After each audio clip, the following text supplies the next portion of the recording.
Me llamo Chayton Thompson. Tengo 42 años y una vez le cedí mi tierra a quienes el gobierno juraba que no existían. No lo hice por bondad, no lo hice por lástima. Lo hice porque una mañana, arrodillado junto a un manantial color cobre en medio del desierto de Arizona, una mujer apache me miró a los ojos sin miedo, sin odio, sin pedir permiso. Y por primera vez desde que Margaret murió, sentí que el aire entraba completo a mis pulmones.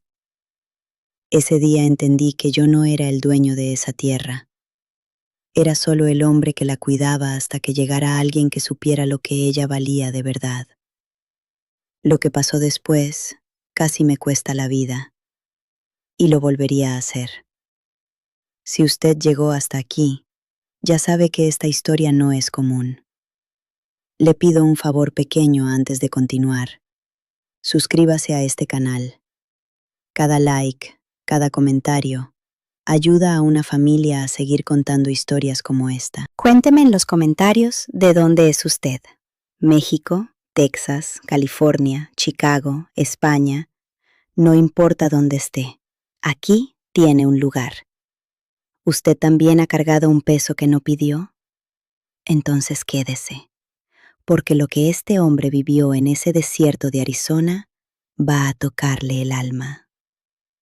Hay cosas que un hombre guarda dentro del pecho como guarda piedras en el bolsillo, sin saber cuándo empezó a colectarlas, sin darse cuenta de que ya casi no puede caminar derecho. Yo llegué a esos 400 acres de tierra roja en Arizona buscando silencio, buscando olvido. Lo que encontré fue algo que ningún hombre de mi generación esperaba encontrar al final del mundo. Una razón para seguir de pie. Pero antes de contarles lo que cambió todo, necesito que sepan que esta historia no es solo mía.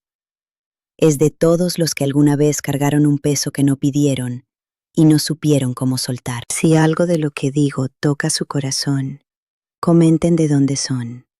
México, Texas, California, Chicago. Y si quieren que su familia siga escuchando historias como esta, suscríbanse.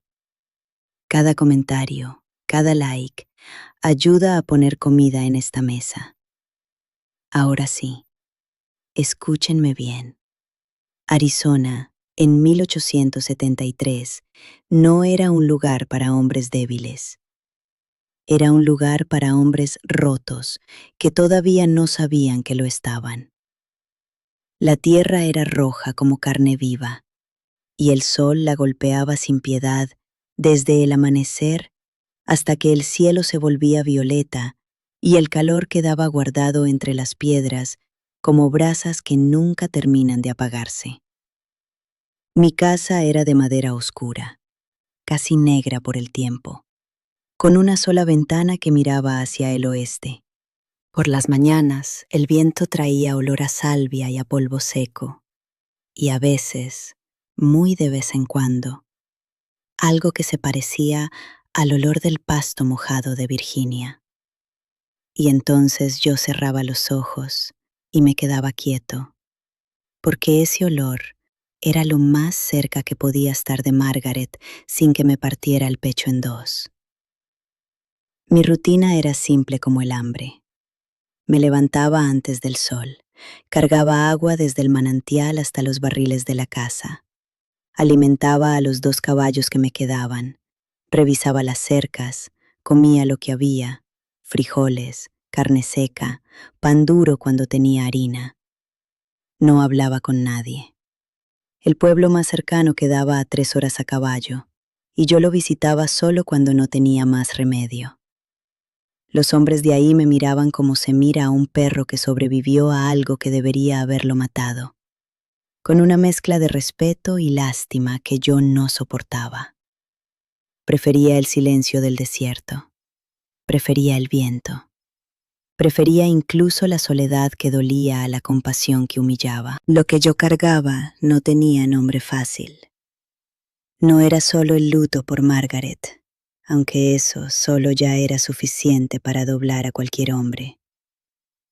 Era también la guerra. 4 años en el frente, viendo morir muchachos que tenían 16 años y ojos de niño, disparando órdenes de otros hombres que dormían lejos del barro y la sangre. Yo regresé, muchos no. Y esa culpa, la culpa del que sobrevive sin entender por qué, se instaló en mi esternón como una piedra que nadie más podía ver, pero que yo cargaba cada mañana al levantarme.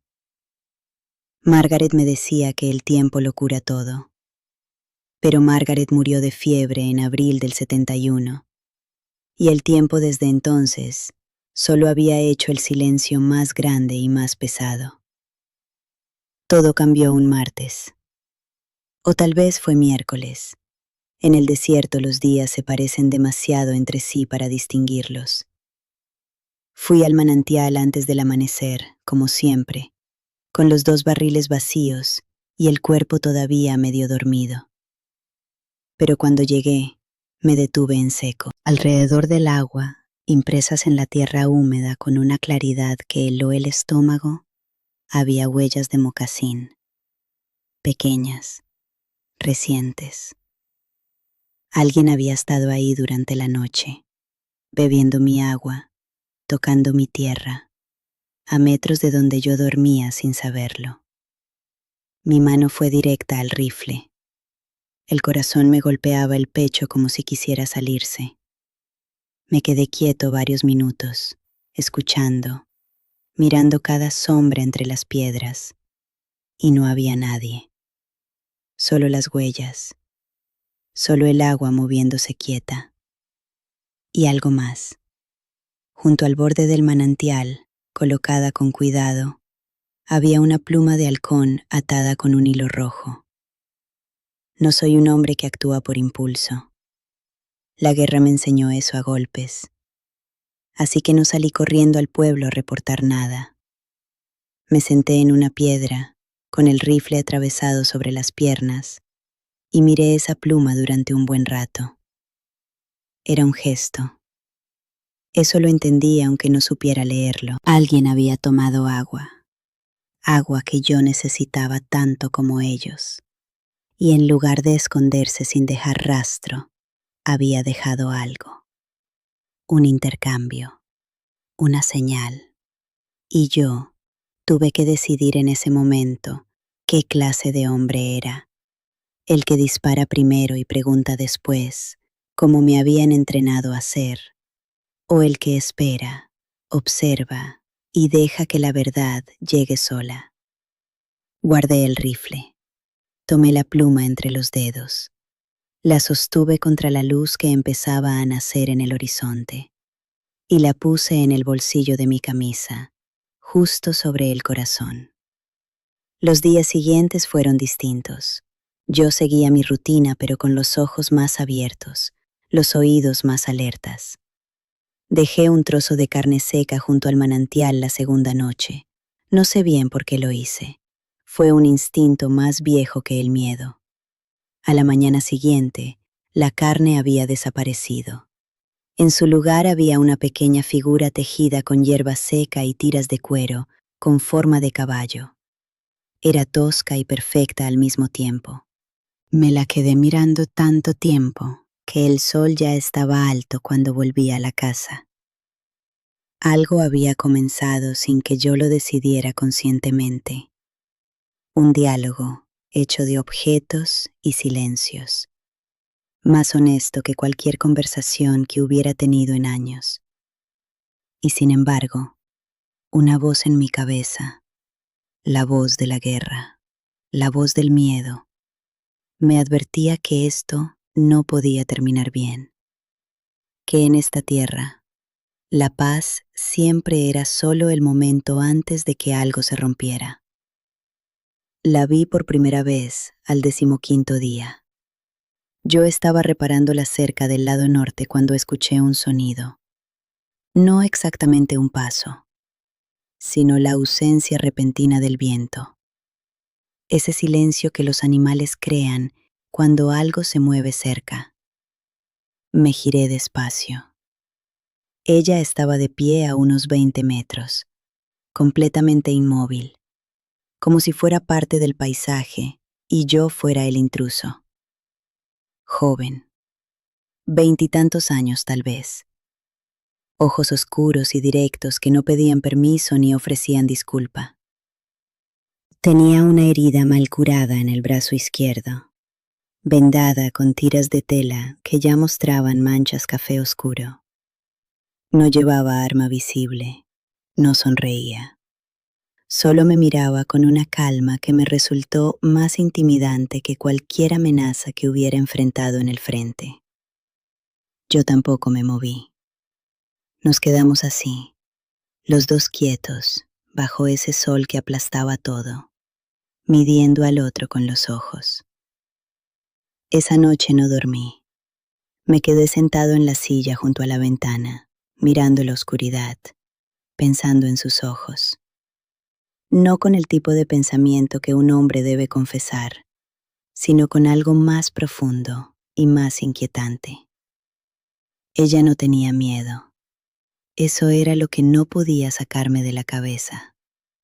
Yo había visto el miedo en demasiados rostros, en soldados jóvenes, en prisioneros, en Margaret cuando la fiebre la consumía y ella sabía que se iba. Pero esa mujer me había mirado como se mira al horizonte, con respeto, pero sin terror. Y yo, que llevaba 2 años convenciéndome de que no necesitaba a nadie, sentí algo moverse en ese lugar del pecho donde guardaba la piedra del luto. No desapareció, pero se corrió un poco, lo suficiente para que entrara algo de aire. Eso me asustó más que cualquier rifle apuntándome a la cara. 3 días después, ella volvió. Esta vez no estaba sola. Desde la ventana vi a un hombre alto, de hombros anchos y cicatrices visibles en el cuello, parado a cierta distancia entre los mezquites. El hermano, lo supe después, Togonimi. Ella caminó hasta el manantial con paso seguro, llenó un recipiente de cuero y luego se detuvo frente a la puerta de mi casa y colocó en el suelo algo envuelto en hojas, raíces medicinales. Yo abrí la puerta. Ella señaló su brazo herido, luego señaló hacia las raíces, luego me miró esperando. Me estaba enseñando. Me estaba diciendo que eso que traía era medicina real, no veneno, no trampa. Y Togonini, desde su distancia, me observaba con los ojos del hombre que evalúa si un desconocido merece confianza o si merece otra cosa. La presión de ese momento me aplastó el pecho de una forma que no había sentido desde los campos de batalla. Fue en esa misma semana cuando llegaron los mineradores. 4 hombres a caballo, con sombreros polvorientos y documentos doblados en el bolsillo del pecho, que agitaban en el aire como si fueran la mano de Dios.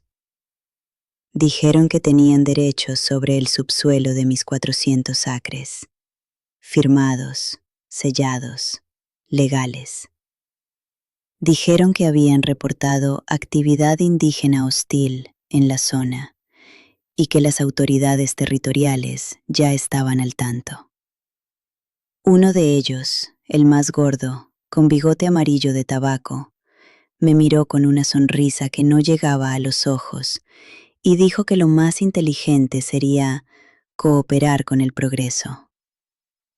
Yo conocía esa sonrisa. La había visto en oficiales que mandaban muchachos a morir por decisiones tomadas en habitaciones limpias y lejanas. Les dije que se fueran de mi tierra. Se fueron. Pero la forma en que el del bigote miró hacia el manantial antes de darse vuelta me heló la sangre. Esa noche encontré a Sayori sentada junto al manantial en la oscuridad. No sé cuánto tiempo llevaba ahí. El fuego que había encendido era pequeño, casi secreto, y sobre él calentaba algo en una piedra plana. Me senté a su lado sin que ella me lo pidiera y sin pedirle permiso. Fue un gesto que salió solo, como si mi cuerpo hubiera decidido antes que mi cabeza. Ella me ofreció lo que calentaba, una pasta espesa con olor a tierra y hierbas amargas. Lo comí. Ella habló en apache, palabras que yo no entendía pero que reconocí como algo importante por el tono, por la forma en que sus manos acompañaban cada sílaba. Luego sacó de entre sus ropas la figura de caballo tejida, igual a la que me había dejado días antes, y la puso entre los dos. Y yo saqué del bolsillo la pluma de halcón que había guardado desde el primer día. La puse junto al caballo. Ella asintió una sola vez, y en ese silencio, algo quedó sellado entre nosotros que ningún papel del gobierno podría haber borrado. La revelación no llegó en un momento dramático. Llegó una mañana tranquila, cuando Stone, la matriarca de la tribu, una mujer de edad imposible de calcular, con ojos que parecían haber visto el desierto formarse, vino al manantial acompañada de Sayori y se sentó frente a mí sin ceremonia. Con paciencia de quien ha explicado el mundo muchas veces, usando las manos de Sayori como puente entre sus palabras apache y mis silencios en inglés, Stone me contó algo que cambió la forma en que veía cada metro de mi tierra. El manantial no era un accidente geográfico, era un lugar sagrado que la tribu había cuidado por generaciones, mucho antes de que cualquier hombre blanco pusiera un pie en Arizona. Las huellas de mocasín que yo había encontrado ese primer martes no eran de intrusos, eran de guardianes que regresaban a cuidar lo que siempre había sido suyo. Yo no había encontrado mi tierra, me la habían prestado sin que yo lo supiera. Todo encajó de golpe y el peso fue brutal. Los documentos que yo tenía, firmados, legales, comprados con el dinero que me quedó después de la guerra, no valían nada frente a lo que Stone me estaba describiendo. Siglos de presencia, de cuidado, de memoria guardada en cada piedra y cada raíz alrededor de ese manantial. Y entonces entendí también por qué los mineradores me habían mirado con esa sonrisa torcida. Ellos sabían que si lograban que yo cooperara con el progreso, si conseguían el subsuelo de mis 400 acres, no solo me quitaban la tierra a mí, borraban el último lugar donde esa tribu podía beber agua limpia a menos de un día de camino. Mi aislamiento, mi refugio personal del dolor, era sin quererlo el último muro entre un pueblo entero y su desaparición. Y yo había estado viviendo ahí, encerrado en mi luto, sin ver nada. Si algo de esto les pesa en el corazón, igual que a mí, comenten, cuéntenme de dónde son, porque lo que viene después es lo que más me costó en la vida. Las opciones que tenía eran claras, y ninguna era buena. Primera, vender la tierra a los mineradores, tomar el dinero, irme a otro lugar más lejos todavía y dejar que el progreso hiciera lo que el progreso siempre hace: tragarse lo que no puede comprar y escupir lo que no necesita. Esa opción me daba dinero suficiente para vivir 10 años sin trabajar. Segunda, quedarme callado, no vender, resistir solo, pero sin aliados legales, sin dinero para abogados, sin nadie en el pueblo territorial que me escuchara sin reírse. Yo era solo un veterano loco, hablando de derechos de indígenas, en una época en que esa conversación podía terminar con una soga al cuello. Tercera opción, la que Stone me había plantado en la mente sin decirla directamente, solo mirándome con esos ojos que leían paisajes y almas. Era ceder el uso formal de la tierra a la tribu, no venderla, no regalarla, compartirla. convertir mis 400 acres en algo que ningún papel del gobierno pudiera arrebatar fácilmente, porque tendría 2 nombres encima, no uno. Elegí la tercera opción, y al elegirla, entendí algo sobre mí mismo que 2 años de soledad no me habían enseñado. Yo no había llegado a Arizona a encontrar paz, había llegado a esconderme. Hay una diferencia enorme entre las dos cosas, aunque desde adentro se sientan iguales. La paz es algo que se construye con otros. El escondite es algo que se derrumba solo, lentamente, hasta que un día uno se da cuenta de que no está descansando, sino desapareciendo. Margaret no me hubiera querido desaparecido. Margaret me hubiera mirado con esos ojos verdes suyos y me hubiera dicho que el dolor no se entierra, se transforma. Que uno no sana alejándose del mundo, sino aprendiendo a estar en él de otra manera. Firmé los documentos que un abogado de Tucson redactó a regañadientes, con Sayori y Togonini como testigos. Cuando puse el lápiz sobre el papel, me temblaba la mano, pero no de miedo. De algo que hacía mucho tiempo no reconocía en mi propio cuerpo. Alivio. Los mineradores volvieron 8 días después. Esta vez eran 6, y traían a un hombre con insignia del territorio que miraba al suelo cuando hablaba, como quien sabe que está haciendo algo sucio, pero necesita el sueldo. El del bigote amarillo leyó en voz alta un documento que declaraba actividad ilegal de ocupantes no autorizados en mis tierras, refiriéndose a la tribu. Yo salí de la casa con los papeles del acuerdo en la mano y los desplegué frente a su cara sin decir una palabra. Él los leyó, los releyó. Su mandíbula se tensó de una forma que me recordó a los oficiales cuando recibían órdenes que no podían contradecir, pero que les quemaban la lengua. Detrás de mí salieron Togonini y 3 hombres de la tribu, sin armas visibles, solo de pie, con esa quietud que es más poderosa que cualquier rifle, porque no tiene miedo adentro. El hombre de la insignia carraspeó, dobló su propio papel y sin mirarme dijo que verificarían la documentación. Se fueron. Esta vez el del bigote no miró el manantial, miró el suelo. No volvieron, no de inmediato.